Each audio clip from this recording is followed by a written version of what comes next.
Let's take a look at some AWA, NWA when it came to the northeast of New York, New Jersey area for the first time. This era was super awesome for me, being a teenager living in the New York area and having the different federations come up to invade the WWF area. And at this time, cable TV had taken off, and we started getting programming from all over the country. And it was just an awesome time for professional wrestling in the 85, 86 time period. Just before that, in 83, some of the most nostalgic pieces for me in the magazines were Harley race and Ric Flair matches. I loved reading about that feud and all the matches they had and the bloody battles that they had, and I could only dream about one day actually seeing these guys wrestle, only if they came to the New York area. But now with cable TV, we're able to see that, and it just opened up my eyes to a whole new world, kind of like someone seeing the internet for the first time. You know, cable TV gave you that same feeling.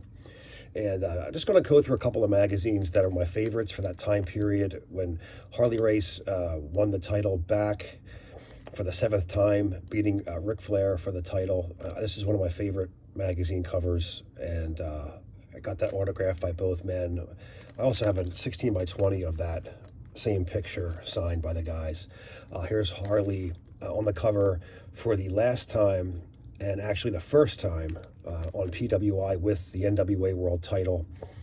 And it's sad to see this was his last reign as champion, of him being one of my favorite wrestlers of all time, as well as, you know, Bruno Sammartino, as most of you guys know who my favorites are by now. And here's Ric Flair winning the title back from Harley. That set up the Starrcade 83, which started off all the pay-per-views as you know it today. And it's just such a nostalgic look at these photos. I just thought it was important to add them to the programs that were about the show, because it all kind of goes together. And some people say this is the greatest wrestling magazine of all time, the greatest cover, I should say, of Rick getting the title for the 2nd time. And here he is on the cover of PWI. And that match with Harley and Flair was made possible by Starrcade 83, and here's a program from Starrcade 83. This program's also signed by Hulk Hogan inside. There's a backstory behind the Hulk Hogan story. He was supposed to be on that card, but he never made it. Something happened. I'm not sure of the politics, so I don't want to go around saying for some information that I really don't know, but I had gotten him to sign the inside photo of him in this program because he was supposed to be on that card. It's signed by a bunch of guys: Steamboat, Greg Valentine, and a couple other guys. This is a rare shot. This is when Jimmy Valiant was Charlie Brown, and he signed to Charlie Brown. But anyway, moving on. The next program, which was Starrcade 84, another great event, which featured Dusty Rhodes and Ric Flair for the title. Another fantastic feud. And then Dusty Rhodes, again, was a guy I would see in the 70s for a short time in the WWF at the Garden, but never, like, I seen him in the magazines battling it out with Flair. So to see him in his comfort zone, I should say, which was the NWA, because that was like basically his home. It was just awesome to see Dusty Rhodes on Pro Wrestling USA. And when that TV show came out, that was a split. That was a combination of AWA and NWA TV. Eventually they split, went on to their own show. They had Worldwide Wrestling, and we had gotten Pro Wrestling USA, which was the AWA's TV show. But it was just awesome to see, you know, this match and these guys for the first time. I don't have Starrcade 85, and the reason I don't have it is because I hated that event, and I didn't want to buy the event because I didn't want to buy the program because I hated that event. I just didn't like it. I thought the production sucked. I thought the matches sucked. The lineup sucked. That's just my personal opinion, so I never bought the program. But I have Starrcade 86, the Skywalkers. That was the one after, and this was, I believe, in Chicago, if I'm not mistaken, with the scaffold match. And Starrcade 87, This would have Ric Flair and Ronnie Garvin. And I'm out of order somewhere. Give me a second. Actually, no, I only have up to Crockett. I'm sorry. I don't have all the ones from the WCW. 88 would have been Turner's Takeover, and I'm a fan of the NWA Crockett, so I don't have any of the WCW Turner crap. I have all Crockett. So next would be Great American Bash 85. This was, I wish I had all the coverage from this event. There's only like a 1-hour videotape that was released years ago. I do have some raw footage, but it's lousy and there's no commentary. I would love to see the entire show, but until that day comes, you know, I'm stuck with the old VHS tape that came out in the mid-'80s from the Bash 85's coverage. This is a program from Bash 86, Dusty Rhodes and Ric Flair, and Dusty takes the title back. Just real quick, Bash 85, that was Nikita Koloff and Ric Flair.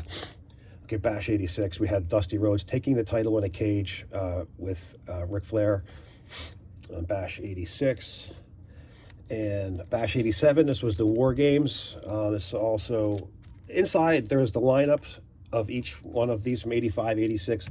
All the lineup, the matches are inside. And then 87, they started giving you a separate piece of paper. So this is a separate piece of paper. This was from the Philadelphia Civic Center from the matches there.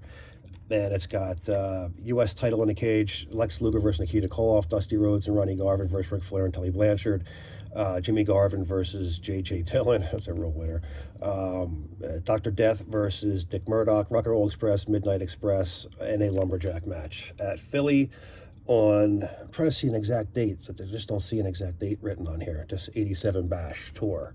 So the Tour of Philly, that was that one.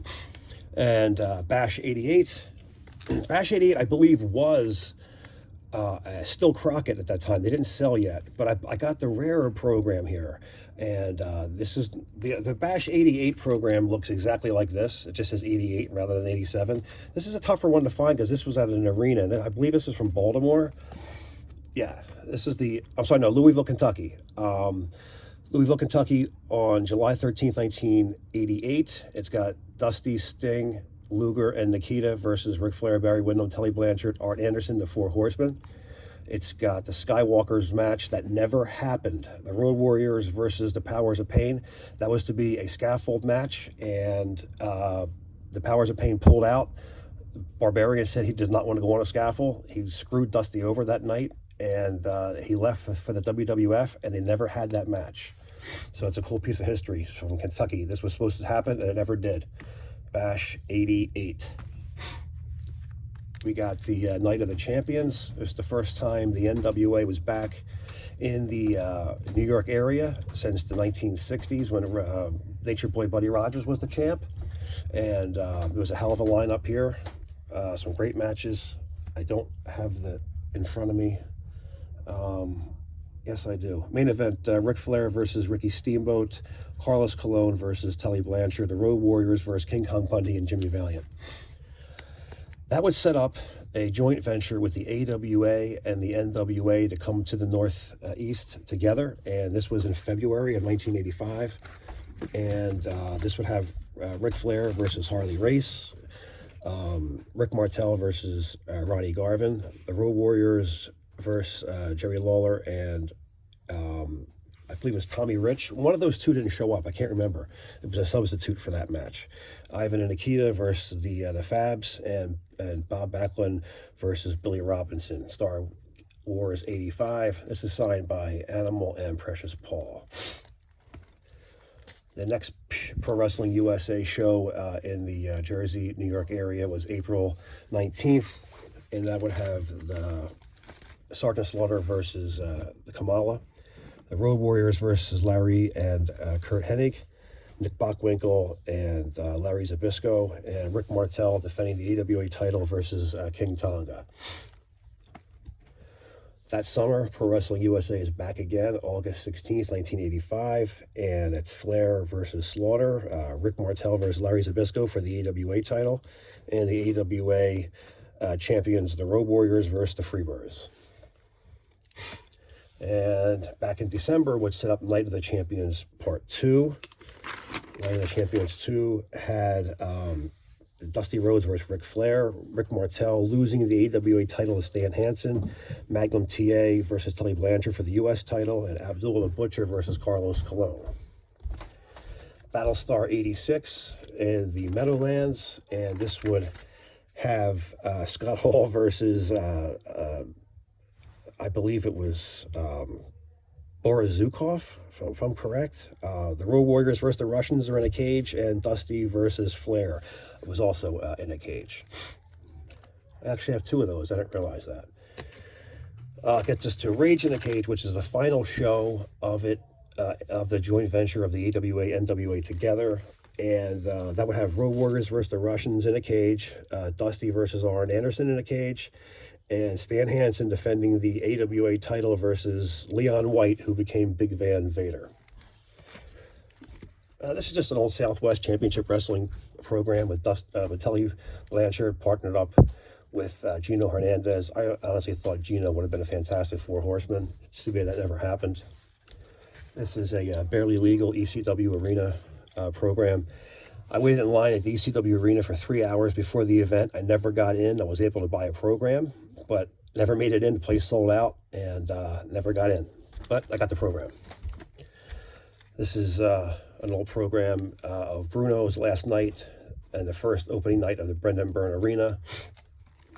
This is, everyone knows this, WrestleMania program from WrestleMania 1.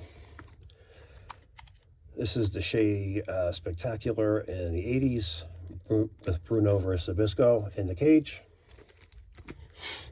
This was always true to my heart because this was Buddy Rogers' return match with Jimmy Snuka and the Philadelphia Spectrum versus Captain Lou Albano and Ray Stevens.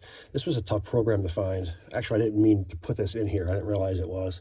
But while it's here, I may as well just show it off. This was always, this is an exciting match for me growing up in South Jersey at the time. Because having a house, living in New York, and I have a Jersey house as well, I spent a lot of time down in South Jersey and was able to be living in the area when this match was going on. And this was like the hottest talk in town. And this is just a magazine, another autograph magazine of the Four Horsemen. My favorite were Arn, Ole, Tully, and Rick with JJ. My second favorite, I guess, would be with Luger. I liked Barry Windham, but I liked him separate. I mean, he was great as a horseman, but I liked Lex because he was different. He was built. He had big muscles. I just kind of catered towards Lex.